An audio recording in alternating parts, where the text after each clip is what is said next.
2월 10일 화요일 하나님 말씀 마태복음 12장 22절부터 37절입니다. 함께 교독하겠습니다. 그때 귀신 들려 눈멀고 말 못하는 사람을 데리고 왔거늘 예수께서 고쳐주심에 그 말 못하는 사람이 말하며 보게 된지라. 무리가 다 놀라 이르되 이는 다윗의 자손이 아니냐 하니 바리새인은 듣고 이르되 이가 귀신의 왕 바알세불을 힘입지 않고는 귀신을 쫓아내지 못하느니라 하거늘. 예수께서 그들의 생각을 아시고 이르시되 스스로 분쟁하는 나라마다 황폐하여질 것이요 스스로 분쟁하는 동네나 집마다 서지 못하리라. 만일 사탄이 사탄을 쫓아내면 스스로 분쟁하는 것이니 그리하고야 어떻게 그의 나라가 서겠느냐. 또 내가 바알세불을 힘입어 귀신을 쫓아내면 너희의 아들들은 누구를 힘입어 쫓아내느냐? 그러므로 그들이 너희의 재판관이 되리라. 그러나 내가 하나님의 성령을 힘입어 귀신을 쫓아내는 것이면 하나님의 나라가 이미 너희에게 임하였느니라. 사람이 먼저 강한 자를 결박하지 않고서야 어떻게 그 강한 자의 집에 들어가 그 세간을 강탈하겠느냐. 결박한 후에야 그 집을 강탈하리라. 나와 함께 아니하는 자는 나를 반대하는 자요 나와 함께 모으지 아니하는 자는 해치는 자니라. 그러므로 내가 너희에게 이르노니 사람에게 대한 모든 죄와 모독은 사하심을 얻되 성령을 모독하는 것은 사하심을 얻지 못하겠고 또 누구든지 말로 인자를 거역하면 사하심을 얻되 누구든지 말로 성령을 거역하면 이 세상과 오는 세상에서도 사하심을 얻지 못하리라. 나무도 좋고 열매도 좋다 하든지 나무도 좋지 않고 열매도 좋지 않다 하든지 하라. 그 열매로 나무를 아느니라. 독사의 자식들아 너희는 악하니 어떻게 선한 말을 할 수 있느냐. 이는 마음에 가득한 것을 입으로 말함이라. 선한 사람은 그 쌓은 선에서 선한 것을 내고 악한 사람은 그 쌓은 악에서 악한 것을 내느니라. 내가 너희에게 이르노니 사람이 무슨 무익한 말을 하든지 심판날에 이에 대하여 신문을 받으리니 내 말로 의롭다함을 받고 내 말로 정죄함을 받으리라. 아멘. 이것은 하나님의 말씀입니다. 오늘 본문도 예수님과 바리새인에 대한 논쟁인데 그 논쟁의 한복판에 22절에 등장하는 귀신 들려서 눈 멀고 그리고 말 못하는 사람을 고쳐주자 두 가지 반응이 있었죠. 첫 번째는 찬송하고 감사하고 함께 기뻐하면서 예수님을 기다렸던 메시아가 아닌가 이렇게 이야기하는 사람들이 있었고 또 한 사람은 그렇지 않다. 오히려 그가 귀신의 힘을 이용해서 귀신을 쫓아내었다. 이런 이야기를 하는 두 부류의 사람이 오늘 본문에 등장을 하죠. 그것에 대해서 예수님이 이제 어떻게 이야기를 하시고 마무리를 하시는가에 관한 내용이 오늘 본문입니다. 몇 가지만 좀 같이 보고 정리를 하고 우리에게 좀 적용해 보면 먼저 22절부터 24절 같이 읽읍시다. 시작. 그때에 귀신 들려 눈 멀고 말 못하는 사람을 데리고 왔거늘 예수께서 고쳐주심에 그 말 못하는 사람이 말하며 보게 된지라. 무리가 다 놀라 이르되 이는 다윗의 자손이 아니냐 하니 바리새인들은 듣고 이르되 이가 귀신의 왕 바알세불을 힘입지 않고는 귀신을 쫓아내지 못하느니라 하거늘. 이 당시 질병에 대해서 사람들이 갖고 있던 두 가지 생각이 있었어요. 어떤 질병이냐면 사람이 고치지 못하는 질병. 사람이 고치지 못하는 질병은 왜 생기냐면 두 가지. 하나는 그의 죄 때문이고 하나 오늘 본문에 나오는 이제 귀신에 눌려서. 그러면 이 병이 나으려면 죄 때문에 그가 질병에 있다. 죄의 용서는 하나님이 하시는 거잖아요.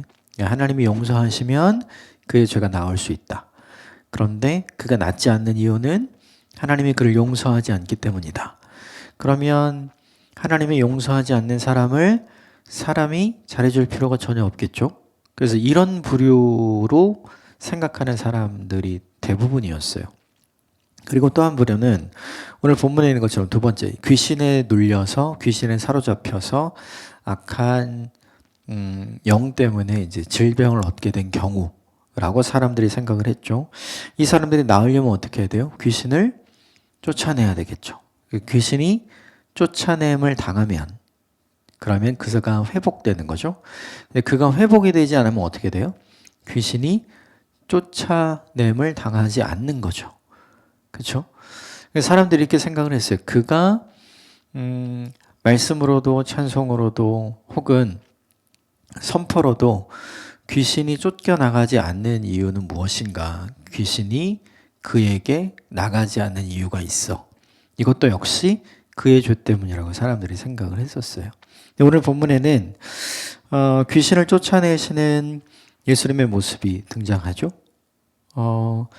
빛이 임하면 어둠이 사라지잖아요. 예수님께서 권능으로 임하시면 악한 마귀의 권세는 꺾이는 거거든요. 그래서 예수님이 뭐라고 얘기했냐면 너희에게 하나님의 나라가 임했다. 이렇게 이야기를 하잖아요. 오늘 본문이 그걸 보여주는 거예요. 그런데 이 사람들이 그 하나님의 나라가 임한 이 놀라운 기적의 현장에서 사실은 같은 것을 봤죠. 귀신에 눌렸던 사람이 자유롭게 되는 거. 그리고 질병에 눌려있던 사람이 그 질병으로부터 회복하는 거. 같은 장면을 본 거예요. 같은 장면을 봤는데 23절에 나오는 사람은 찬송하죠. 아, 저분이 우리가 기다리던 메시아가 아닐까? 놀라고 기뻐하고 찬송합니다. 그런데 24절에 나온 바리새인은 그렇지 않아. 이렇게 얘기하죠. 오히려 이 예수는 이 귀신을 큰 귀신의 힘을 빌어서 쫓아낸 거야. 이렇게 이야기를 하는 거죠. 이게 되게 중요해요. 뭐냐면 지금까지 지난주 본문도 그렇고 이번 주 본문도 그렇고 예수님과 바리새인들이 계속 논쟁하잖아요. 기적을 보여주시기도 하고 설명을 해주시기도 하고. 그런데 한결같이 바리새인은 안 바뀌잖아요.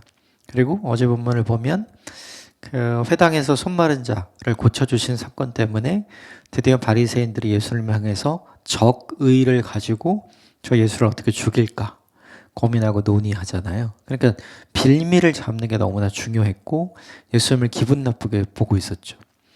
기분이 나쁠 때 바리새인들이 갖고 있는 선입견, 고정관념, 편견 이게 더 크게 작용을 한 거죠. 그래서 이 본문에 자기들도 알지 못하는 얘기를 하는 거예요. 귀신의 힘을 쫓아서 귀신을 내어 쫓았다. 그럴싸하잖아요. 그런데 그게 아니라는 걸 예수님이 설명을 합니다. 25절부터 그 내용이 30절까지 나오는데요. 어디만 보냐면 26절부터 28절까지만 보겠습니다. 시작. 만일 사탄이 사탄을 쫓아내면 스스로 분쟁하는 것이니 그리하고야 어떻게 그의 나라가 서겠느냐. 또 내가 바알세불을 힘입어 귀신을 쫓아내면 너희의 아들들은 누구를 힘입어 쫓아내느냐? 그러므로 그들이 너희의 재판관이 되리라. 그러나 내가 하나님의 성령을 힘입어 귀신을 쫓아내는 것이면 하나님의 나라가 이미 너희에게 임하였느니라. 사탄이 사탄을 쫓아내면 그거는 사탄 나라의 질서를 스스로 무너뜨리는 거잖아요. 그러니까 그들은 그들 나라의 질서를 스스로 무너뜨리는 일을 하지 않죠. 다 아는 얘기죠. 그리고 27절에 이야기한 건 내가 귀신의 힘을 내가 큰 귀신의 힘을 빌어서 작은 귀신을 쫓아낸 거라면 너희는 누구를 힘입어서 쫓아내느냐. 그러니까 이 당시에 축기 사역을 했던 사람들이 예수님 말고도 더 있었던 거죠. 그들도 똑같이 하나님의 이름으로 선포하는 사람들이었던 거죠. 하나님이 주시는 능력으로 하나님께서 주시는 권세로 권능으로 이 일을 하던 사람이 있었던 거예요. 그런데 그들은 누구의 힘으로 쫓아낸 거냐? 그러니까 그때는 이 바리새인들이 뭐라고 얘기했다는 거예요? 하나님을 찬양하고, 그렇죠? 나은 사람들과 함께 기뻐하고 이랬던 거죠. 지금하고는 전혀 다른 거예요. 그러니까 똑같은 상황인데 바리새인들이 딴지를 걸고 바리새인들이 예수님께 논쟁을 걸어왔던 이유는 예수님이 싫어서죠. 예수님이 싫어서. 예수님이 사라졌으면 하는 마음이 이들에게 있는 거죠. 자, 28절을 보면 설명하죠. 내가 하나님의 성령을 덧입어서 쫓아낸 거야. 너희가 그렇게 했던 것처럼. 나도 지금 그 일을 한 거다. 너희가 그 일을 할 때 너희 안에 하나님의 나라가 권능으로 임했던 것처럼 지금 여기도 그 일이 일어났으니 마찬가지야. 지금은 이런 이야기를 하는 거죠. 그러니까 24절에 바리새인들이 이야기했던 이 질문, 이 책망, 이 의심을 말하자면 박살을 내는 거죠. 예수님께서. 그들의 논리로 그들이 왜 잘못되었는지를 보여주는 거죠. 이제 문제는 그게 아니에요. 문제는 그 다음입니다. 여러분 31절, 32절 같이 읽읍시다. 시작. 그러므로 내가 너희에게 이르노니 사람에 대한 모든 죄와 모독은 사하심을 얻되 성령을 모독하는 것은 사하심을 얻지 못하겠고 또 누구든지 말로 인자를 거역하면 사하심을 얻되 누구든지 말로 성령을 거역하면 이 세상과 오는 세상에서도 사하심을 얻지 못하리라. 내가 하는 일에 대해서 딴지를 거는 건 괜찮다 이거예요. 그런데 내가 하는 그 일이 성령께서 주시는 은혜와 힘으로 한 거잖아요. 하나님께서 주시는 권세와 권능으로 한 거잖아요. 그 일에 대해서 부정하고 모독하고 그리고 거역하는 거, 우리가 흔히 이야기하는 성령 회방에 관한 이야기인 거죠. 이렇게 하면 그것은 용서받지 못할 것이다. 이렇게 이야기를 해요. 그런데 되게 중요한 게 있어요. 이게 뭐냐 하면 이건 누가 부정할 수 있는가? 어떤 사람이 이걸 부정할 수 있는가? 어떤 사람이 그 일을 하나님이 하신 일이 아니야, 성령께서 하신 일이 아니야를 어떤 사람이 알 수 있고 고백할 수 있는가? 다 신앙이 있는 사람들인 거죠. 하나님을 이미 아는 사람들, 또 그의 인생에 성령의 체험들이 있는 사람들. 신앙이 없고 성령 체험이 없는 사람들은 이 일을 할 수 없어요. 그러니까 되게 중요한 게 오늘 본문에 30절과 31절과 32절에 나오는 우리가 흔히 이야기하는 뭐 성령 모독죄 혹은 성령 해방죄, 이런 건 누구만 지을 수 있냐면 불신자가 지을 수 있는 게 아닌 거예요. 이건 신자만 지을 수 있고 신자만 빠질 수 있는 죄인 거죠. 핵심을 요약하면 이런 거예요. 하나님의 역사를 부정하는 거. 하나님이 하신 일을 하나님이 하신 일이 아니라고 얘기하는 거. 성령께서 하신 일을 성령께서 하신 일이 아니라고 이야기하는 거. 문제는 뭐냐면 그 사람이 하나님이 어떤 일을 하시는지 이미 알고 있고 그 사람이 성령께서 어떤 일을 행하셨는지 이미 경험한 사람들이라는 거죠. 결국 이 본문이 우리에게 보여주는 게 있어요. 우리는 성령 해방죄 혹은 성령 모독죄 관련해서 이제 뭐 조심하자 이런 얘기 많이 하는데 그 대상은 절대로 불신자에게는 그런 일이 일어날 수가 없어요. 불신자가 부정하는 건 당연한 거예요. 그건 이 본문에 사하심을 얻지 못하는 죄가 되지 않는 거죠. 그런데 하나님을 분명히 알고 하나님을 분명히 믿고 놀라운 은혜도 받고 체험도 한 사람들이 그랬을 경우에는 이 본문에 의하면 그죠? 너 그거 절대 용서받지 못한다. 이렇게 이야기해 주는 거죠. 그럼 되게 중요한 게 있어요. 이걸 왜 이렇게 강조해서 얘기했을까요?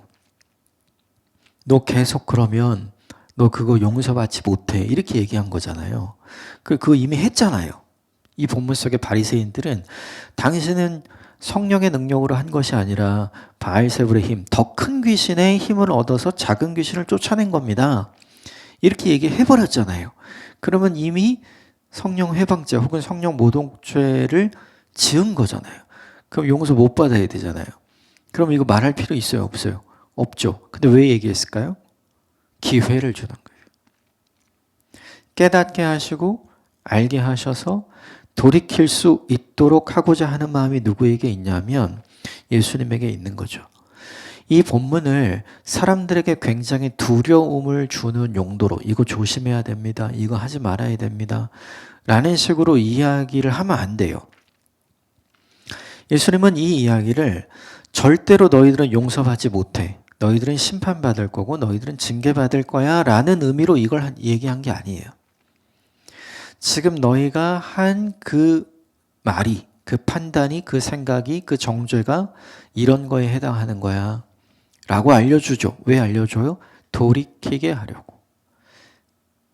예수님은 바리새인들을 판단하고 정죄하는 것이 아니라 예수님은 자신을 판단하고 정죄하는 바리새인들이 돌아와야 될 사람이라고 생각하고 회복해야 될 사람이라고 생각하는 거죠. 그들에게도 진짜 성령님의 은혜가 임하기를 바라는 마음이 예수님에게 있는 거예요. 어제 본문에 안식과 율법을 바리새인들은 자신의 믿음과 신앙을 드러내기 위해서 썼잖아요. 근데 안식과 율법은 쉼을 위해서 준 거고, 그리고 너희의 행복을 위해서 준 거다. 신명기 10장에 분명히 우리에게 얘기해 주잖아요. 그러니까 사랑의 태도로 적용해야 되는 것. 이 본문이 똑같이 연결되는 거예요. 우리가 알고 있는 지식을, 우리가 알고 있는 믿음을 어떤 방식으로 사용해야 할 것인가. 예수님은 본인이 알고 있는 지식, 본인이 알고 있는 내용을 바리새인들이 회복했으면 하는 사랑의 태도로 지금 그들에게 적용하고 있죠. 하나님은 이 모습을 구약에서도 일관되게 보여줘요. 하나님은 계속해서 돌아오라 기회를 주잖아요. 이렇게 하면 이렇게 징계당하고 이렇게 심판당한다 계속 알려주잖아요. 그거 왜 그러는 거예요? 그렇게 하기 싫어서 돌아오게 하기 위해서 알려주는 거죠. 하나님은 본인이 갖고 있는 기준과 하나님은 본인이 결정한 내용을 그들을 심판하고 징계하는 내용으로 쓰면 끝이에요. 근데 그렇게 하지 않고 그들을 돌이키기 위해 사랑의 마음과 사랑의 태도로 적용하고 계시잖아요. 오늘 이 본문도 똑같아요. 이 성령 해방자 관련해서 너무 이것을 두렵게 생각하거나 너무 여기에 빠지면 야, 끝장이야 이렇게 하실 필요 없어요. 그 목적으로 이걸 이야기한 게 아니기 때문에. 자, 33절 35절까지 같이 읽읍시다. 시작. 나무도 좋고 열매도 좋다 하든지 나무도 좋지 않고 열매도 좋지 않다 하든지 하라. 그 열매로 나무를 아느니라. 독사의 자식들아, 너희는 악하니 어떻게 선한 말을 할 수 있느냐? 이런 마음에 가득한 것을 입으로 말함이라. 악한 마귀는 절대로 악한 일을 하지 선한 일을 하지 않잖아요. 악한 마귀는 사람을 붙들므로 오늘 본문에 22절에 있는 것처럼 그를 눈 멀게 하고 그를 말 못하게 했잖아요. 그런데 예수님이 악하면 그래야 되는 거잖아요. 그런데 예수님은 어떻게 해요? 눈을 뜨게 하고 말을 하게 하죠. 그를 회복하게 하고 그를 원래대로 돌아오게 하잖아요. 그건 절대로 악한 마음에서 또 악한 동기로 또 악한 방향으로 뭔가를 하는 게 아니잖아요. 지금 예수님이 그걸 이야기하고 있는 거예요. 열매와 나무 이야기가 그렇죠. 이 본문에서 중요한 건 그거죠. 34절에 독사의 자식들아, 너희는 악하다. 바리새인은 단 한 번도 자신들을 향한 욕을 들어본 일이 없죠. 그들은 철저했고 그들은 사랑받았고 그들은 존경받는 사람들이었어요. 그런데 예수님은 그들의 본질을 잘 아는 거죠. 너희가 말한 대로 너희가 살지 않고 너희가 알고 있는 대로 사람들을 향해 너희들이 알고 있는 걸 사랑의 태도로 사랑의 방향으로 적용하지 않는 존재들이었잖아요. 그러니까 똑같이 하나님은 사람에게 기회를 주시는데 바리새인들은 사람에게 기회를 안 줘요.